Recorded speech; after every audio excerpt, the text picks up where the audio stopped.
Circulatory system में हमें सबसे पहले ये देखना है कि सर्कुलेटरी सिस्टम कितने भागों में बांटा गया है। सर्कुलेटरी सिस्टम दो प्रकार का होता है हमारे शरीर के अंदर। एक तो होता है ब्लड वैस्कुलर सिस्टम, दूसरा होता है lymphatic circulatory system. Blood vascular system में जो बॉडी फ्लूइड होता है वो ब्लड के होता है, जबकि लिम्फेटिक सर्कुलेटरी सिस्टम में बॉडी फ्लूइड लिम्फ होता है। इस प्रकार बॉडी फ्लूइड हमारे अंदर दो होते हैं, ब्लड और लिम्फ, और सर्कुलेटरी सिस्टम भी दो होते हैं, ब्लड वैस्कुलर सिस्टम और lymphatic circulatory system. Blood vascular system की फिजियोलॉजी के बारे में सबसे पहले विलियम हार्वे ने बताया था। जो विलियम हार्वे वैज्ञानिक हैं, उन्होंने सबसे पहले ब्लड वैस्कुलर सिस्टम के फिजियोलॉजी के बारे में बताया था। Study of blood vascular system को हम कहते हैं एंजियोलॉजी। एंजियोलॉजी कहते हैं। एंजियोलॉजी, फादर ऑफ एंजियोलॉजी जो हैं वो विलियम हार्वे ही कहलाए जाते हैं, क्योंकि सबसे पहले इन्होंने ही इसकी फिजियोलॉजी के बारे में बताया था। जो मेन ऑर्गन है सर्कुलेटरी सिस्टम का वो है हार्ट। हार्ट ब्लड वेसकुलर सिस्टम का जो मेन ऑर्गन है हार्ट कहलाता है। हार्ट इनवर्टिब्रेट्स में डॉर्सली सिचुएटेड होता है, जबकि वर्टिब्रेट्स में, हमारे अंदर वर्टिब्रेट्स में वेंट्रली सिचुएटेड होता है। हार्ट के अंदर दो चैम्बर्स होते हैं, एक होता है नेसेसरी चैम्बर, दूसरा होता है नेसेसरी चैम्बर, दूसरा होता है एसेसरी चैम्बर। नेसेसरी चैम्बर और एसेसरी चैम्बर। नेसेसरी चैम्बर भी दो भागों में बांटा गया है। एक रिसीविंग चैम्बर जो ब्लड को रिसीव करता है, दूसरा होता है पंपिंग चैम्बर जो ब्लड को पंप करता है और बॉडी के विभिन्न भागों तक इसको पहुंचाता है, ब्लड को पहुंचाता है। एसेसरी चैम्बर जो है वो दो भागों में बांटे गए हैं। एक है साइनस वेनोसस, दूसरा है ट्रंकस आर्टियोसस। साइनस वेनोसस जो है वो ऑरिकल से रिलेटेड होता है, जबकि ट्रंकस आर्टियोसस, जिसका दूसरा नाम है बल्बस आर्टियोसस, ये वेंट्रिकल से रिलेटेड होता है। डेवलपमेंट के आधार पर साइनस वेनोसस और ट्रंकस आर्टियोसस के डेवलपमेंट के आधार पर हम देखें तो फिशिस में साइनस वेनोसस और ट्रंकस आर्टियोसस दोनों पाए जाते हैं। एम्फीबियन में भी साइनस वेनोसस और ट्रंकस आर्टियोसस दोनों पाए जाते हैं। रेप्टाइल्स में केवल साइनस वेनोसस पाया जाता है, ट्रंकस आर्टियोसस नहीं पाया जाता है। बर्ड और मैमल्स में दोनों में ही ना तो साइनस वेनोसस होता है, ना ही ट्रंकस आर्टियोसस होता है। इस प्रकार डेवलपमेंट के आधार पर देखते हैं तो फिशिस और एम्फीबियन में साइनस वेनोसस और ट्रंकस आर्टियोसस दोनों ही पाए जाएंगे, जबकि रेप्टाइल्स में केवल साइनस वेनोसस है और बर्ड्स और मैमल्स में दोनों ही नहीं पाए जाते हैं। ना साइनस वेनोसस होता है, ना ही ट्रंकस आर्टियोसस पाया जाता है। अब देखते हैं types of heart and circulation, single circulation और डबल सर्कुलेशन। तो सिंगल सर्कुलेशन वाले हार्ट होते हैं, कुछ होते हैं डबल सर्कुलेशन वाले हार्ट जिसमें दो बार सर्कुलेशन होता है, ब्लड का सर्कुलेशन होता है। एक बार ब्लड का सर्कुलेशन हो, मतलब पंपिंग से पहले केवल एक बार ही ब्लड हार्ट के अंदर आए, ऐसे हार्ट्स को सिंगल सर्कुलेशन होता है। पंपिंग से पहले हार्ट के अंदर दो बार ब्लड आ जाए तो ऐसी सर्कुलेशन को हम डबल सर्कुलेशन कहते हैं। इस प्रकार के हार्ट के बारे में हम जानेंगे। पहले हम सिंगल सर्कुलेशन हार्ट के बारे में जानते हैं। सिंगल सर्कुलेशन प्रकार का जो हार्ट है वो फिशिस में पाया जाता है। इसके जो एग्जाम्पल हैं वो है फिशिस, जिनमें केवल एक ऑरिकल होता है और एक वेंट्रिकल होता है। एक ही ऑरिकल और एक ही वेंट्रिकल इनमें पाया जाता है, और दो एसेसरी ऑर्गन्स पाए जाते हैं। एक साइनस वेनोसस पाया जाता है और एक ट्रंकस आर्टियोसस पाया जाता है। ठीक है, एक ऑरिकल पाया जाता है, एक वेंट्रिकल पाया जाता है। ऑरिकल से लगा हुआ एक साइनस वेनोसस होता है और वेंट्रिकल से लगा हुआ एक ट्रंकस आर्टियोसस पाया जाता है। तो ऑरिकल और वेंट्रिकल क्या हो गए? ये एक प्रकार के नेसेसरी चैम्बर हैं, जबकि साइनस वेनोसस और ट्रंकस आर्टियोसस ये एक एसेसरी चैम्बर होते हैं। तो फिशिस का जो हार्ट होता है उसमें सबसे पहले हम डायग्राम बना देते हैं। इसमें साइनस वेनोसस होगा। साइनस वेनोसस का संबंध किससे होता है? ऑरिकल से। ऑरिकल का संबंध किससे होगा? ट्रंकस आर्टियोसस से, और उसके बाद जाएगा ये वेंट्रिकल से अटैच्ड होगा। इस प्रकार का ये स्ट्रक्चर होता है। ये हो गया साइनस वेनोसस, ये हो गया ऑरिकल, ये हो गया ट्रंकस आर्टेरियोसस और ये हो गया वेंट्रिकल। ठीक है, इस प्रकार हार्ट होता है ब्लड फिशेस का। और इसमें जो ब्लड है, यहाँ से जब ब्लड जाता है इस साइनस वेनोसस के अंदर, जो ब्लड जाता है वो डी ऑक्सीजनेटेड ब्लड होता है, जो कहाँ से जाता है, बॉडी से।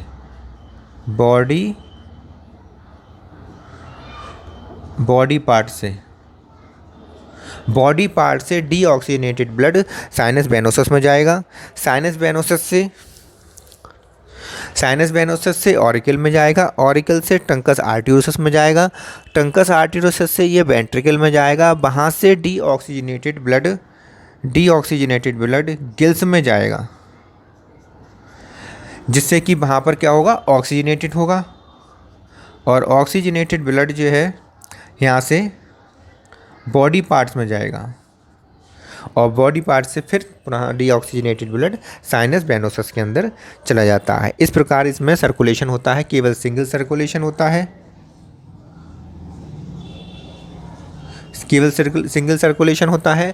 बॉडी पार्ट से डीऑक्सीजनेटेड ब्लड साइनस वेनोसस में, वहाँ से ऑरिकल में, यहाँ से ट्रंकस आर्टेरियोसस में, फिर वेंट्रिकल से होता हुआ गिल्स में जाता है। वहाँ से ये इसका ऑक्सीजनेशन होता है, इस डीऑक्सीजनेटेड ब्लड का ऑक्सीजनेशन होता है और ऑक्सीजनेटेड ब्लड फिर बॉडी पार्ट्स में पहुंचता है। इस प्रकार सिंगल सर्कुलेशन होता है फिशिस में।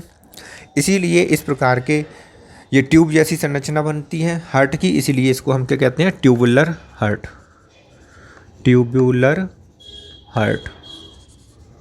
इसको हम ट्यूबुलर हार्ट कहते हैं, क्योंकि इसके अंदर केवल ब्लड, डीऑक्सीजनेटेड ब्लड ही जाता है, इसलिए इसे हम वीनस ब्लड भी कहते हैं।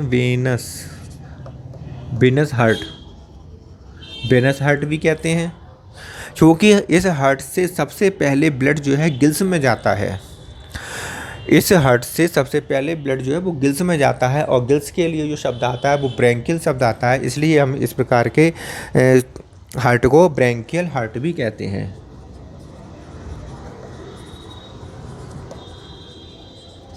ब्रैंकियल हार्ट भी कहते हैं।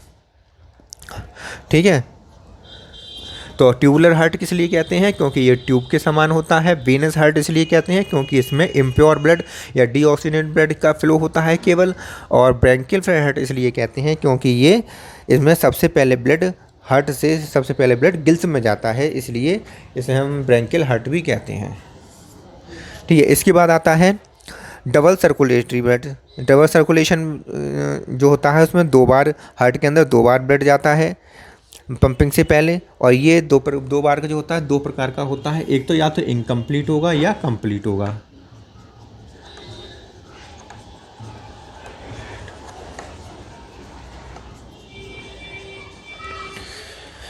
इनकम्प्लीट डबल सर्कुलेशन होगा या फिर कंप्लीट डबल सर्कुलेशन होगा। ठीक है, तो दो प्रकार का डबल सर्कुलेशन होता है। इनकम्प्लीट डबल सर्कुलेशन जो है वो एम्फीबियंस में, उसके एग्जाम्पल है एम्फीबियन और रेप्टाइल्स, जबकि इसके एग्जाम्पल हैं कंप्लीट डबल सर्कुलेशन के जो एग्जाम्पल हैं वो हैं बर्ड और मैमल्स। एम्फीबियन में जो होता है 3 चैम्बर पाए जाते हैं। एम्फीबियन में 3 चैम्बर हार्ट में पाए जाते हैं। 3 चैम्बर हार्ट में पाए जाते हैं, कौन कौन से? 2 तो ऑरिकल पाए जाते हैं, 2 ऑरिकल और 1 वेंट्रिकल पाया जाता है। एम्फीबियन में 2 ऑरिकल 1 वेंट्रिकल पाया जाता है, जबकि रेप्टाइल्स में 3.5 चैम्बर पाए जाते हैं।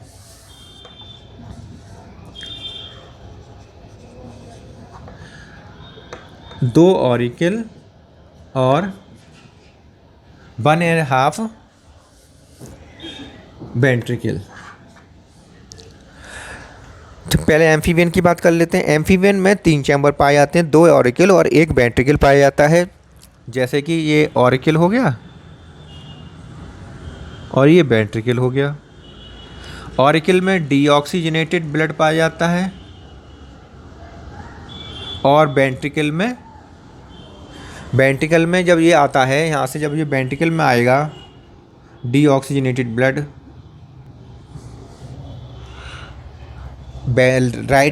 राइट ऑरिकल में डीऑक्सीजनेटेड ब्लड और लेफ्ट ऑरिकल में ऑक्सीजनेटेड ब्लड होता है। जब ये वेंट्रिकल में आता है तब यहाँ पर ये मिक्सिंग हो जाती है इसकी, डीऑक्सीजनेटेड ब्लड और ऑक्सीजनेटेड ब्लड की मिक्सिंग हो जाती है, इसलिए यहाँ पर जो ब्लड होगा वो मिक्स्ड ब्लड होता है, mixed deoxygenated blood, mixed blood होता है। कैसा ब्लड होगा यहाँ पर? मिक्स्ड ब्लड होता है। जबकि इधर देखें हम रेप्टाइल्स में देखते हैं तो 3.5 चैम्बर हार्ट होते हैं, जैसे कि 2 ऑरिकल होते हैं और 1.5 वेंट्रिकल होता है। अब इसे हम कैसे बनाएंगे? इसको हम बनाएंगे जैसे कि ऑरिकल हो गया और ये हो गया ऑरिकल,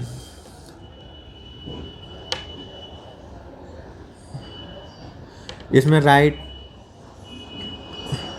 राइट ऑरिकल में डीऑक्सीजनेटेड ब्लड और लेफ्ट ऑरिकल में ऑक्सीजनेटेड ब्लड।